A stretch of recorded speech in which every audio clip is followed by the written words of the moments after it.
सबने आज हम जो प्रीवियस ईयर क्वेश्चन पेपर करे थे उसका सेट नंबर 34 है। ये पूरा क्वेश्चन पेपर सोल्व करेंगे। निम्न का पर्यायवाची शब्द है, तो कपड़ा का पर्यायवाची क्या होगा? चीर। निम्न शब्द का विपरीत या विलोम अर्थ बताइए। दुराचारी, तो दुराचारी का क्या होगा? सदाचारी। निम्न मुहावरे का अर्थ पहचाने। 9 2 11 होना, भाग जाना। रेखांकित शब्द का बहुवचन बनाए, तो कलम का क्या होगा? कलमे। क्या होगा? कलमे होगा। रेखांकित शब्द का एक वचन बनाए, तो मालाएं का क्या होगा? माला। पवन चक्की इस्तेमाल करते हुए बिजली का उत्पादन करने के लिए टरबाइन की अपेक्षित गति को बनाए रखने हेतु हवा की गति कितनी होनी चाहिए? तो कितनी होनी चाहिए? 15 किलोमीटर प्रति घंटा से अधिक। तो ये क्वेश्चन आ जाता है भाई, कई बार आता है ये। देखो, पवन चक्की इस्तेमाल करते हुए, मतलब पवन चक्की का इस्तेमाल जब करते हैं ना, तो बिजली बनाने के लिए टरबाइन की गति पूछ रखी है। सीधी सी बात यही है। तो कितनी होनी चाहिए? 15 किलोमीटर प्रति घंटा से अधिक। 15 किलोमीटर प्रति घंटा से अधिक होनी चाहिए। इसमें कम भी दे रखा है, लेकिन इसमें देखो भी क्वेश्चन किस तरह से, कितने क्लोज दे रखे हैं। 15 इसमें भी दे दिया, 15 इसमें भी। तो 15 किलोमीटर प्रति घंटा से अधिक होनी चाहिए। बिजली विद्युत शक्ति की मानक अंतर्राष्ट्रीय इकाई क्या है? तो मानक अंतर्राष्ट्रीय इकाई क्या है? बिजली विद्युत शक्ति की मानक अंतर्राष्ट्रीय इकाई क्या है? तो क्या है? वॉट। क्या है? वॉट है। इकाई क्या है? वॉट है। एक बिजली का बल्ब 240 वोल्ट के जनरेटर से जुड़ा है। करंट 0.50 एम्पियर है। बल्ब की विद्युत शक्ति क्या होगी? तो इसकी शक्ति क्या होगी? 120 वोल्ट। क्या होगी? 120 वोल्ट। देखो भी इसका सॉल्यूशन है 240 वोल्ट गुणा में 0.50 एम्पियर, तो बराबर कितना होगा? 120 वाट के। इसका आवर्त सारणी में विद्युत तत्वों की संख्या लगभग कितनी है? तो आवर्त सारणी में विद्युत तत्वों की संख्या कितनी है? ये है 118। आवर्त सारणी में तत्वों को डैश के अनुसार लगाया जाता है, परमाणु क्रमांक के अनुसार लगाया जाता है। आवर्त सारणी में तत्वों को परमाणु क्रमांक के अनुसार लगाया जाता है। दंत मिश्रण चांदी और डैश धातुओं के साथ पारे की एक मिश्र धातु है। तो किसकी है? दंत मिश्रण चांदी और टीन धातुओं के साथ पारे की एक मिश्र धातु है। तो किसकी है? टीन के साथ। डैश मानव शरीर के अंतःस्रावी तंत्र को नियंत्रित करती है। किसको? पीयूषिका ग्रंथि को। पीयूषिका ग्रंथि मानव शरीर के अंतःस्रावी तंत्र को नियंत्रित करती है। पीयूषिका ग्रंथि। मानव मस्तिष्क डैश में विभाजित है। मानव मस्तिष्क 3 भागों में विभाजित है। महाभारत काल में राजा डैश द्वारा करनाल शहर की स्थापना की गई थी। तो किसके द्वारा? राजा कर्ण द्वारा। और कर्ण को दानवीर भी बोलते हैं भाई। अर्थशास्त्र की रचना किसने की थी? तो अर्थशास्त्र की रचना किसने की थी? चाणक्य ने। देखो भाई, अर्थशास्त्र की रचना किसने की थी? कौटिल्य। देखो भाई, चाणक्य या कौटिल्य भी बोल देते हैं इसको। कौटिल्य द्वारा रचित संस्कृत का एक ग्रंथ है। और ये किसका ग्रंथ है? कौन सी भाषा का है? अर्थशास्त्र संस्कृत का एक ग्रंथ है। ये 2017 क्वेश्चन है।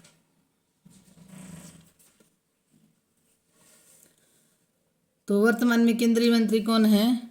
अब है भाई अमित शाह। अब है केंद्रीय गृह मंत्री अमित शाह। इग्नेटेड माइंड्स किसके द्वारा लिखी गई है? तो ये लिखी गई विक्रम सेठ। एक बुक तो हर पेपर में पूछ रखी है भाई, ये 15-20 बुक है, ये करवाएंगे टॉपिक हो जाए तो। इग्नाइटेड माइंड्स किसके द्वारा लिखी गई है? श्री विक्रम सेठ द्वारा।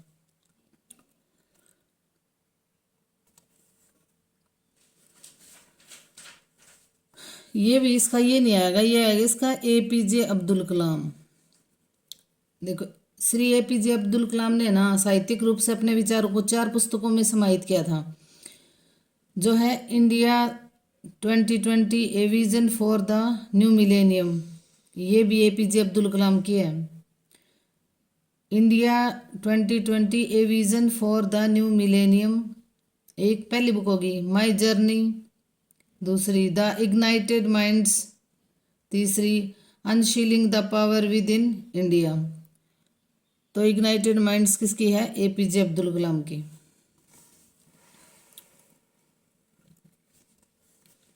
यमुना नदी हरियाणा में, यमुना नदी डैश की दूसरी सबसे बड़ी सहायक उपनदी है, तो किसकी उपनदी है? सहायक है, गंगा की सबसे बड़ी सहायक नदी है, जो यमुनोत्री नामक जगह से निकलती है और प्रयाग में गंगा में मिल जाती है। तो कहाँ से निकलती है? यमुनोत्री नामक जगह से निकलती है और प्रयाग में गंगा से मिल जाती है। और इसकी और भी प्रमुख सहायक नदियां हैं चंबल, छोटी सिंध, बेतवा, केन, सेंगर, ये गंगा की सहायक नदियां हैं। एक सभा की विधानसभा डैश सदनों की विधानसभा है। एक सभा की विधानसभा डैश सदनों की विधानसभा है, तो क्या होगा? एक। प्रश्न देखो भाई, विधानसभा स्वयं एक सदन है। भारतीय राज्य व्यवस्था में राज्यों में एक सदन ये विधानमंडल की प्रणाली को अपनाया गया है, जिसको विधानसभा कहते हैं। हालांकि 7 राज्यों में विधान परिषद का गठन किया गया है और इन राज्यों में विधायिका द्विसदनीय है। देखो भी, और सब में तो क्या है? एक सदनीय। लेकिन भारत के 7 राज्यों में विधान परिषद भी है साथ में। तो भारत के 7 राज्यों में विधान परिषद भी है और औरों में है विधानसभा। विधानसभा तो देखो सब में है, लेकिन उनके साथ विधानसभा के साथ विधान परिषद भी है। जहाँ पे सीटें बहुत ज़्यादा हो जाती है ना, तो वहाँ पे विधान परिषद का जनसंख्या बहुत ज़्यादा हो जाती है, तो वहाँ पे विधान परिषद का गठन भी करना पड़ता है। तो भारत के 7 राज्यों में विधान परिषद भी है। मोहिनीअट्टम डैश राज्य की एक नृत्य विद्या है, तो मोहिनीअट्टम किसकी है? केरल की। मोहिनीअट्टम किसकी है? केरल की।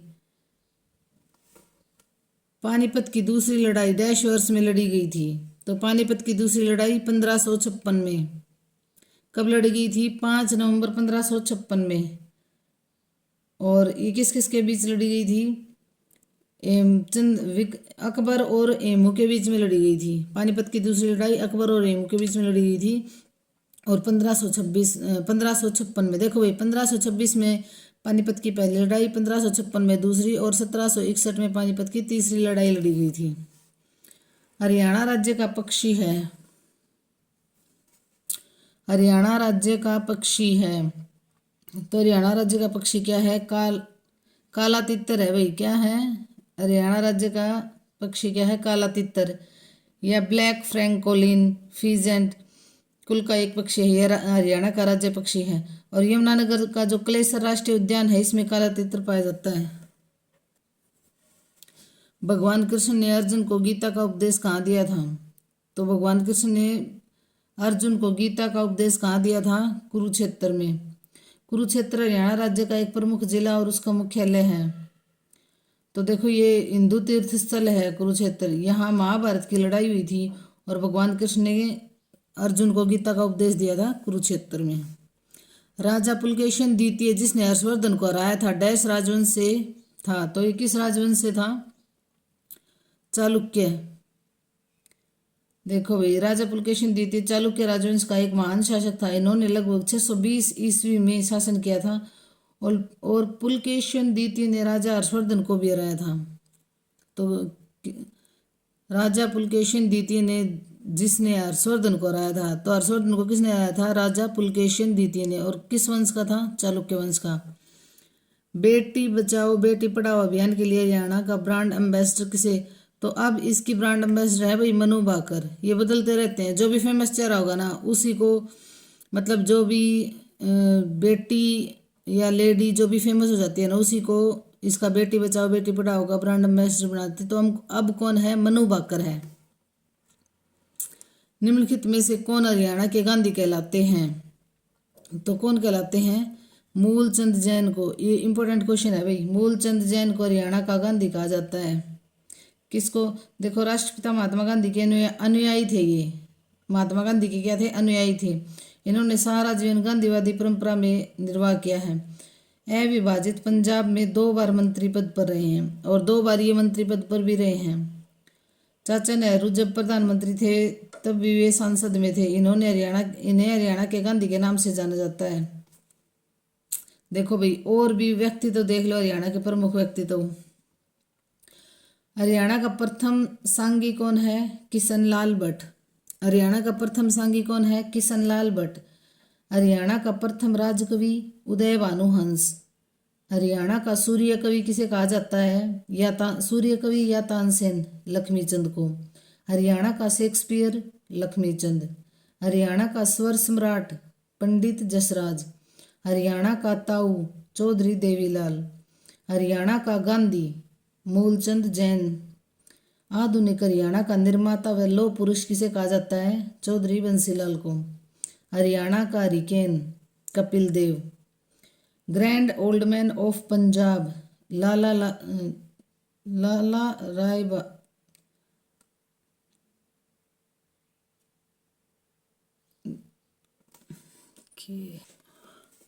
निम्नलिखित में से कौन सा बांध हरियाणा में स्थित है? तो कौन सा बांध है? अनंगपुर बांध। अनंगपुर बांध यमुना नदी पर हरियाणा राज्य के फरीदाबाद जिले में स्थित है। तो अनंगपुर बांध कहाँ है? देखो भाई, अनंगपुर बांध कहाँ है? यमुना नदी पर और फरीदाबाद में है। ये भी पूछ लेंगे भाई, ये कौन सी? देखो भाई, हरियाणा में स्थित है। तो अनंगपुर बांध हरियाणा में स्थित है। ये कहाँ पे है? यमुना नदी पर बना है। ये क्वेश्चन भी पूछ लेंगे। और कहाँ पे बना है अनंगपुर बांध? फरीदाबाद में। डैश हरियाणा केसरी के नाम से जाने जाते हैं। तो कौन हरियाणा केसरी के नाम से जाने जाते हैं? ये होंगे पंडित नेकीराम शर्मा को हरियाणा केसरी के नाम से जाना जाता है। हर्षचरित्र डैश ने लिखी थी। तो हर्षचरित्र किसने लिखी थी? बाणभट्ट ने। किसने लिखी थी? बाणभट्ट ने। यमुना नदी डैश जिले से हरियाणा में प्रवेश करती है। तो किस जिले से हरियाणा में प्रवेश करती है?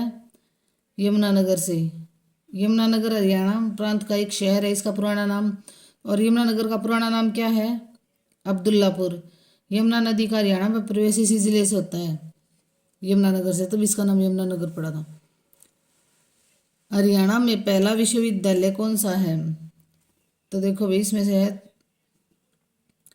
इनमें से देखो कौन सा है, इनमें से पूछ रखा है ना, इनमें से कौन सा पहले बना था ये पूछ रखा है।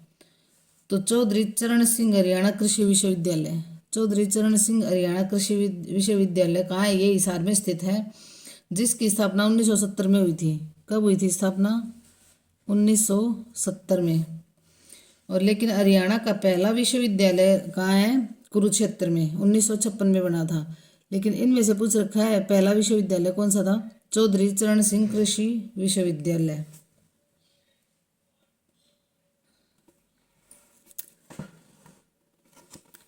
हरियाणा के किस जिले में सबसे अधिक वनाच्छादन है? तो सबसे अधिक वनाच्छादन देखो भाई, वर्ष 2011 के अनुसार, ये टॉपिक मैंने करवा रखा है तो थोड़ा थोड़ा इनमें चेंज हो रहा है, वो टॉपिक देख लेना आप जाके। वैसे मैं आपको बता देती हूँ कि इसमें से आएगा पंचकुला, सबसे अधिक वनाच्छादन है पंचकुला। मारुति कार निर्माता कारखाना डैश में स्थित है। तो मारुति कार कहाँ है? गुरुग्राम में स्थित है, गुरुग्राम के मानेसर में, गुरुग्राम के मानेसर में है।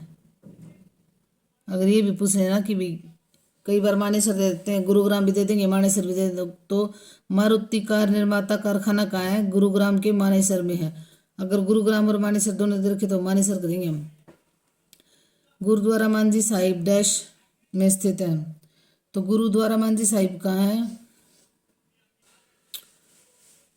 गुरुद्वारा मांझी साहिब कहाँ है? तो रोहतक के लखन माजरा में है। कहाँ है? रोहतक के लखन माजरा, लखन माजरा में है भाई। गुरुद्वारा मंजी साहिब कहाँ है? रोहतक के लखन माजरा में है।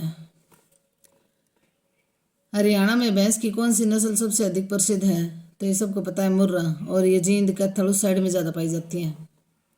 हरियाणा का राष्ट्रीय प्रौद्योगिकी संस्थान NIT डैश में स्थित है। तो किस में स्थित है? NIT कुरुक्षेत्र में है। देखो भाई, हरियाणा क्षेत्रीय इंजीनियरिंग कुरुक्षेत्र की स्थापना 1963 में की गई थी। इसे 26 जून 2002 को राष्ट्रीय प्रौद्योगिकी संस्थान कुरुक्षेत्र के रूप में स्थापित किया गया था। तो NIT कुरुक्षेत्र में है। और हरियाणा क्षेत्रीय इंजीनियरिंग कुरुक्षेत्र की स्थापना कब की गई थी? 1963 में। 1963 में इसकी स्थापना की गई थी। स्थापना 1963 में NIT की। कब? 1963 में। और NIT कहाँ है? कुरुक्षेत्र में। देश के कुल भूमि क्षेत्रफल का क्षेत्रफल में हरियाणा का डैश हिस्सा है। तो कितना हिस्सा है? 1.3%। देश के कुल भूमि का मतलब भारत की जो कुल भूमि है ना, उनमें से हरियाणा के पास कितनी परसेंट है? 1.34%। हरियाणा डैश तरफ से दिल्ली से घिरा हुआ है। तो कितनी तरफ से दिल्ली से घिरा हुआ है? 3 तरफ से। देखो भाई, NEWS न्यूज में से हरियाणा डैश की तरफ से दिल्ली से घिरा है। तो देखो भाई, न्यूज लिख लेना, आपको कुछ याद नहीं करना, इसमें से ई काट देना। और इन तीनों तरफ से ये दिल्ली से घिरा हुआ है हरियाणा। ई न्यूज लिख के ई काट देना और ये तीनों देख लेना, पेपर में आसानी से आप कर पाओगे, रट्टा मारने की जरूरत नहीं पड़ेगी। रणदीप हुड्डा एक है। तो रणदीप हुड्डा क्या है? एक अभिनेता। डैश नदी हरियाणा और उत्तर प्रदेश के बीच पूर्वी सीमा निर्धारित करती है। तो कौन सी नदी हरियाणा और इसके बीच पूर्वी सीमा निर्धारित करती है? तो ये है भाई यमुना नदी। देखो, भारत की एक नदी है यमुना नदी, और गंगा की सबसे बड़ी सहायक नदी है। और चंपासर हिमनद देखो भाई, यमुनोत्री नामक स्थान से निकलती है। और हिमनद पूछे तो कौन सा है? चंपासर हिमनद। और यमुनोत्री स्थान है। और प्रयाग में गंगा में मिल जाती है। हरियाणा में यमुना नदी उत्तराखंड और उत्तर प्रदेश राज्यों के साथ पूर्वी सीमा को निर्धारित करती है।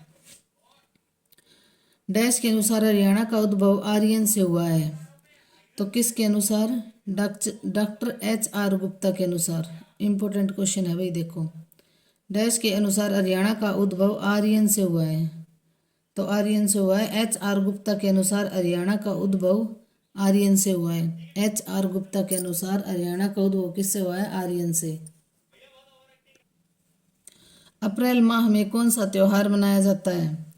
तो अप्रैल माह में मनाया जाता है बैसाखी त्योहार।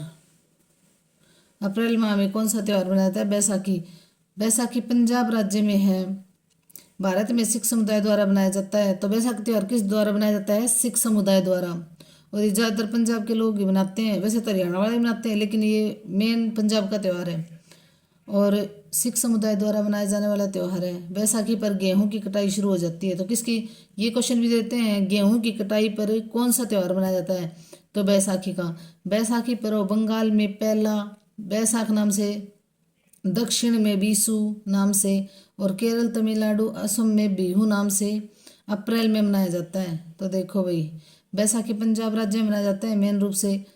तो अप्रैल माह में कौन सा त्यौहार मनाया जाता है? बैसाखी। इसके अलग अलग राज्य में नाम क्या है? दक्षिण में बीसू। तो दक्षिण में बीसू, ये अप्रैल, ये पूछ लेंगे दक्षिण में बीसू त्यौहार किस माह में मनाया जाता है? तो अप्रैल में। केरल, तमिलनाडु और असम में इसे क्या कहा जाता है? बिहू नाम से अप्रैल में मनाया जाता है ये। तो डैश वह नृत्य विद्या जिसमें हरियाणा में महिलाओं का चरित्र पुरुषों द्वारा निभाया जाता है। तो कौन सा है? सांग। सांग हिंदी शब्द स्वांग का अपभ्रंश है। तो ये पूछ लेंगे सांग किस शब्द से निकला है? स्वांग से। उत्तरी भारत में हरियाणा, उत्तर प्रदेश और राजस्थान में प्रचलित है ये। तो ये उत्तर भारत में प्रचलित है सांग। यह वह नृत्य कला है जिसमें हरियाणा में महिलाओं का चरित्र मतलब पुरुषों द्वारा स्त्रियों के कपड़े पहन के ये सांग किया जाता है। कांच की मस्जिद कहाँ है? तो कांच की मस्जिद कहाँ है? रोहतक में।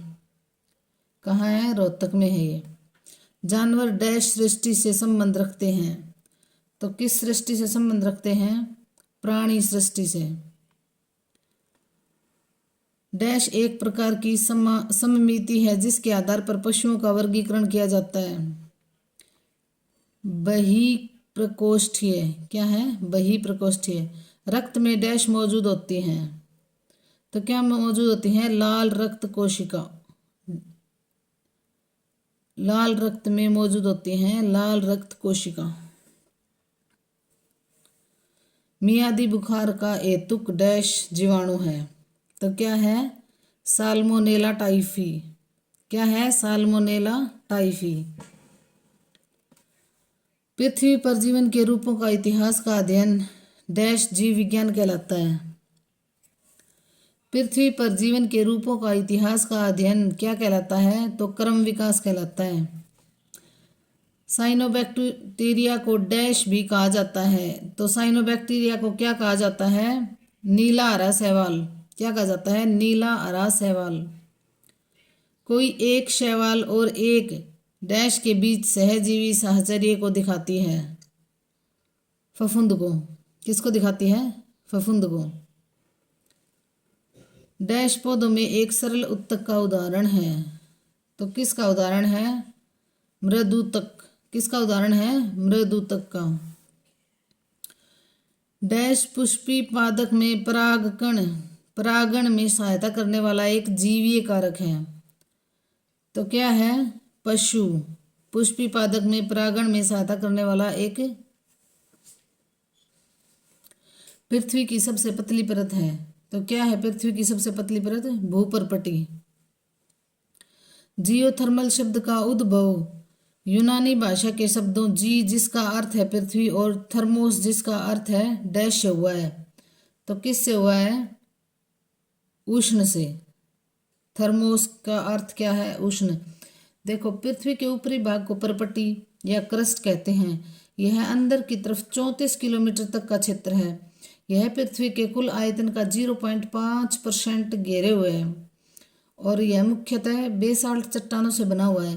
क्रस्ट, मेंटल, कोर पृथ्वी की 3 परतें हैं। तो कौन कौन सी हैं? क्रस्ट, मेंटल और कोर पृथ्वी की 3 परतें हैं जिनमें से क्रस्ट की मोटाई सबसे कम है।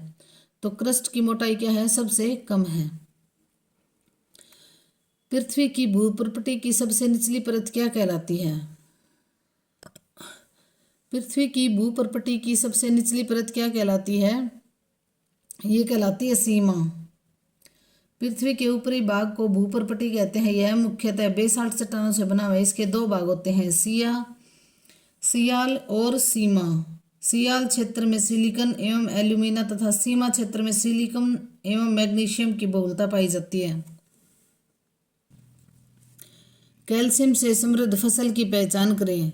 कैल्शियम किस में सबसे ज़्यादा पाया जाता है? तो बथुए में। बथुआ जो हम जिसकी सब्जी नहीं बनाते, हरा साग बनाते हैं ना, वो बथुआ। तो इसमें कैल्शियम सबसे ज़्यादा पाया जाता है बथुए में। मक्का का परागण डैश द्वारा होता है? तो हवा द्वारा। मक्का का परागण कैसे होता है? हवा द्वारा। पुष्प की निम्नलिखित कौन सा भाग एक फल के रूप में विकसित होता है? तो कौन सा भाग होता है? अंडाशय। कौन सा भाग होता है? अंडाशय। उत्तक संवर्धन का सबसे महत्वपूर्ण पहलू क्या है? तो उत्तक संवर्धन का सबसे महत्वपूर्ण पहलू क्या है?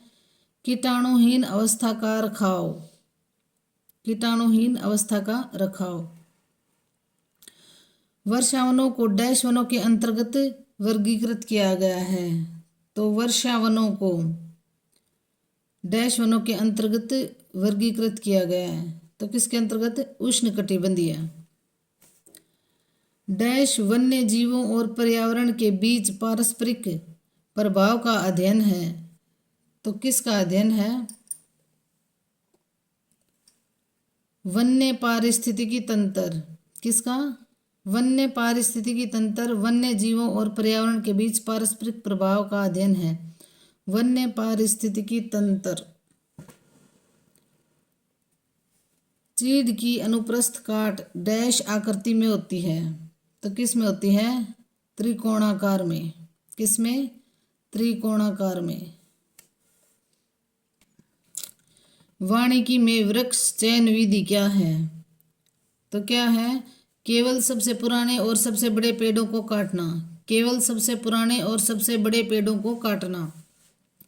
आपको डैश वनों में चौड़े पत्तों वाले पर्णपाती वन और सदाबहार शंकुधारी वन मिल सकते हैं, तो किस में? उदीच्य। आपको उदीच्य वनों में चौड़े पत्तों वाले पर्णपाती वन और सदाबहार शंकुधारी वन मिल सकते हैं। किस में? उदीच्य वनों में। उदीच्य वनों में चौड़े पत्तों वाले और पर्णपाती वन, ये याद रखना भाई, उदीच्य वन। ये 2-3 बार आएगी क्वेश्चन। निम्नलिखित में से कौन सा वातावरणीय प्रदूषण अम्लीय वर्षा पैदा करता है? तो कौन सा? जीवाश्म ईंधनों को जलाने से NO2 और SO2 की अतिरेक निर्मुक्ति। जीवाश्म ईंधनों को जलाने से NO2 और SO2 की अतिरेक निर्मुक्ति। जल रसायन उपचार संयंत्रों में क्लोरोमाइन प्रयोग किए जाने का क्या प्रयोजन है? तो क्या प्रयोजन है? जल विसंक्रमित करना और रोगाणुओं को नष्ट करना। जल विसंक्रमित करना और रोगाणुओं को नष्ट करना। अयस्कता एक बीमारी है जो डैश की धूल के अभिश्वसन से पैदा होती है, तो क्या है? लोहा। अयस्कता एक बीमारी है जो लोहे की धूल के अभिश्वसन से पैदा होती है, तो किससे? लोहे के। जैविक वर्धन का क्या अर्थ है? तो जैविक वर्धन का क्या अर्थ है? आहार श्रृंखला के माध्यम से जीवनाशियों का संचयन। तो जैविक वर्धन का क्या अर्थ है? आहार श्रृंखला के माध्यम से जीवनाशियों का संचयन। उस वस्तु की पहचान करें जिसमें पारा एक विषैला रसायन मौजूद नहीं है, तो क्या है? Computer disk. क्या है? Computer disk. आज संसार के सामने मौजूद एक प्रमुख पर्यावरणीय खतरा है, तो क्या है? विश्वव्यापी तापक्रम वृद्धि। क्या है? विश्वव्यापी तापक्रम वृद्धि। निम्नलिखित में से किसका जीवाणुओं द्वारा कंपोस्ट अपघटन नहीं किया जा सकता? प्लास्टिक के कप का जैविक अपघटन नहीं किया जा सकता। कंपोस्ट, देखो भाई, प्लास्टिक के कप का जीवाणुओं द्वारा कंपोस्ट अपघटन नहीं किया जा सकता। भाई प्लास्टिक का अपघटन नहीं होता, बात यही है सीधी सीधी से। रसोई के कचरे का हो जाएगा, सूखे हुए पत्तों का, इनका हो जाएगा, मृत कीट का, लेकिन प्लास्टिक का नहीं होता। तभी तो कहते हैं ना प्लास्टिक गलता नहीं है। डैश वायुमंडल की वह परत है जो सूर्य के पराश्रव्य विकिरण का अवशोषण करती है। डैश वायुमंडल की वह परत है जो सूर्य के पराश्रव्य विकिरण का अवशोषण करती है, तो क्या है? ओजोन। वह पद है जो खाद्य उपज बढ़ाने के लिए एक नई सघन कृषि विधियां विकसित करने की रीति है, तो क्या है? हरित क्रांति। जब संसाधनों की अपेक्षाकृत विशाल मात्रा प्रयोग कर ली जाती है तो इसे क्या कहा जाता है? तो इसे कहा जाता है जर्जर। डैश वर्गीकरण प्रणाली को आरंभ में हवाई क्षेत्र वर्गीकरण प्रणाली कहा जाता था, तो क्या कहा जाता था? आशतोत। क्या कहा जाता था? आशतोत।